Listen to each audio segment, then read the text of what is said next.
قرآن کووننٹس پہ جو کام ہے اس کا جو آغاز تھا وہ یوں ہوا کہ انٹرنیشنل لاء جب بھی میں پڑھتا تھا تو میں اس کا جائزہ، اس کا نقطہ آغاز جو تھا وہ اسلامک کانٹیکس میں بھی دیکھتا تھا، اور وہاں مجھے اس چیز کا احساس ہوا کہ حضور پاک صلی اللہ علیہ وآلہ وسلم کی زندگی کو جب آپ سٹڈی کریں تو جہاں ان کے بے شمار ذات کے پہلو ہیں، وہاں وہ در حقیقت ایک بین الاقوامی قانون دان کے طور پہ بھی سامنے آتے ہیں، جو کہ ٹریٹیز کو ڈرافٹ کرتے ہیں، ٹریٹیز کو لکھتے ہیں، ٹریٹیز کے تھرو اپنا انفلوئنس کریٹ کرتے ہیں اس زمانے میں۔ تو جہاں ایک طرف وہ وارفیئر کی طرف غزوات کے حوالے سے اپنا انفلوئنس اسٹرینتھن کرتے ہیں، وہاں ٹریٹیز کا بھی استعمال دانشمندانہ طریقے سے ان کو ایکسیکیوٹ نیگوشیٹ کر کے اپنا انفلوئنس جو ہے اس کو اسٹرینتھن کرتے ہیں۔ تو یہ مجھے بات بہت دلچسپ لگی، اور یہ حضور پاک صلی اللہ علیہ وآلہ وسلم کی سنت جو ہے ٹریٹی نیگوسیشنز کی، چونکہ اس کا تعلق انٹرنیشنل لاء کے اسکل سیٹ سے ہے، تو اس لیے میں نے پھر اس کو اس نقطہ نظر سے دیکھا کہ قرآن کا تعلق آج کے بین الاقوامی قوانین کے ساتھ کیا ہے، اور مجھے یہ تعلق بہت انٹیگریٹڈ نظر آیا، اور یہ تعلق اس وقت اور انٹیگریٹڈ نظر آیا جب OIC نے مجھ سے معاونت طلب کی۔ جنیوا میں کچھ نیگوشیشنز چل رہی تھیں اسلاموفوبیا کے اوپر، تو میرے کام نے جو اگین انٹرنیشنل لاء اور قرآن اور سنت حضور پاک صلی اللہ علیہ وآلہ وسلم کی اس کے جائزے کی بنیاد پر وہ اسٹیٹ فارمولیشنز پریزنٹ ہوئی۔ پھر اس کے بعد مجھے کئی جگہوں پر بلایا گیا، جو دینی اسکالرز تھے ان کے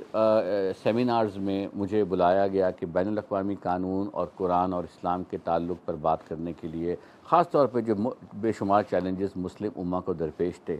تو وہ بھی میری تیاری کا حصہ بننا شروع ہوا، اور ایونچولی پھر میں نے اس پہ تفصیل سے کام کیا، اور اس کام کے نتیجے میں نے پھر یہ کتاب مرتب کی، پہلے انگلش میں اور پھر اس کا اردو میں ترجمہ کیا،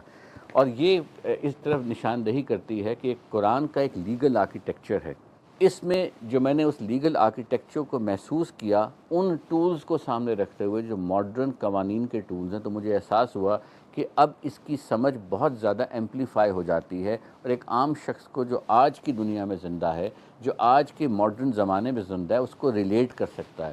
تو یہ کام ایونچولی اس نوعیت کی طرف لے کر گیا معاملے کو کہ ایک لیگل آرکیٹیکچر آئیڈینٹیفائی ہوا، اور اس لیگل آرکیٹیکچر کے اندر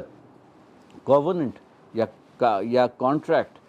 جو اللہ تعالیٰ اور ہمارے درمیان ہے، یا اللہ تعالیٰ کے وعدے، وہ ایک کلیدی حیثیت کے طور پہ سامنے نظر آئے۔ تو چاہے وہ اللہ تعالیٰ کی وارنٹی ہو، ریپرزنٹیشن ہو اپنی طاقت کے بابت، وہ چاہے اللہ تعالیٰ کے عہد ہوں، چاہے انہوں نے قیامت کے روز کو عہد والا دن کہا، چاہے قسمیں ہوں، اوتھ ہوں، وہ بھی